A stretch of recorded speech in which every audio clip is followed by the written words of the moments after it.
So starting off, I would like to thank the Cubicle for sending me this to use and make a video on. It's very, very generous of them. This is the MoYu Aosu WR. This is the max version. I said I want a more controllable cube. This is what they sent me. This is what I will be talking about today. So first things first, this cube is actually smaller than a normal 4x4. I believe it's 59 or 60 millimeters. It's a little bit smaller, which I actually really like.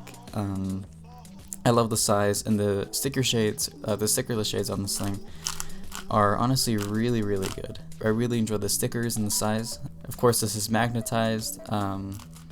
So let's just get into my thoughts about the cube. As much as I really want to love this cube, I don't.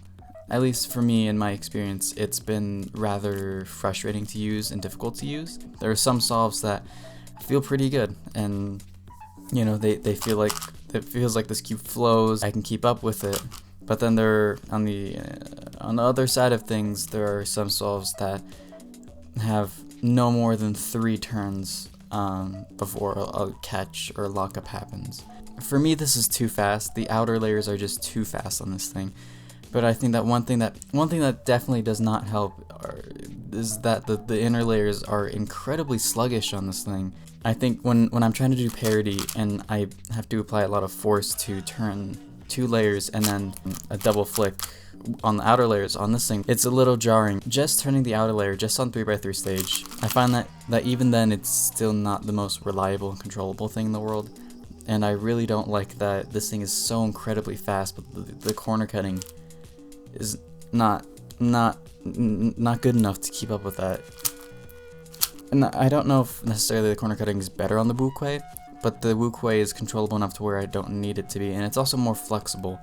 This thing feels like a rock, which to some people can be a good thing, but to me there are some, to me this cube just takes it too far to where it feels like even if it's aligned just a tiny bit, it won't be able to corner cut.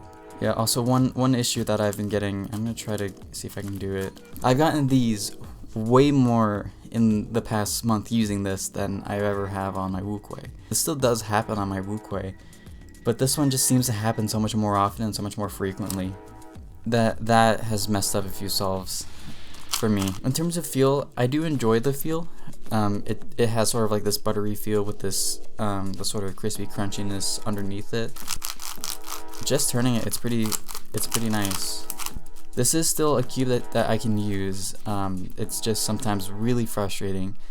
But I know for a lot of people this will work. For people with lighter turning styles, people that aren't nearly as aggressive as me, this is definitely the cube to get.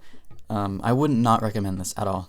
This is still a good cube. It's just for me and for what I'm looking for, this just isn't it. Even though I didn't love it, this is definitely my backup main. To be honest, I think I'm gonna be sticking with my Angstrom Wuquei in competition, just because of how reliable it is, and I can control it much better, especially under pressure if I'm nervous, if my hands are sweaty or shaking.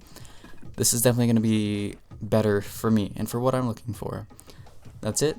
Thank you again to the Cubicle for sending me this. Even though I didn't love it, I still appreciate the gesture and for the opportunity to make this video. I thank you for the opportunity for me to try this cube and to use it for a little bit. So yeah, thank you. Thank you for watching, and bye. I don't know. Yeah, thanks for watching.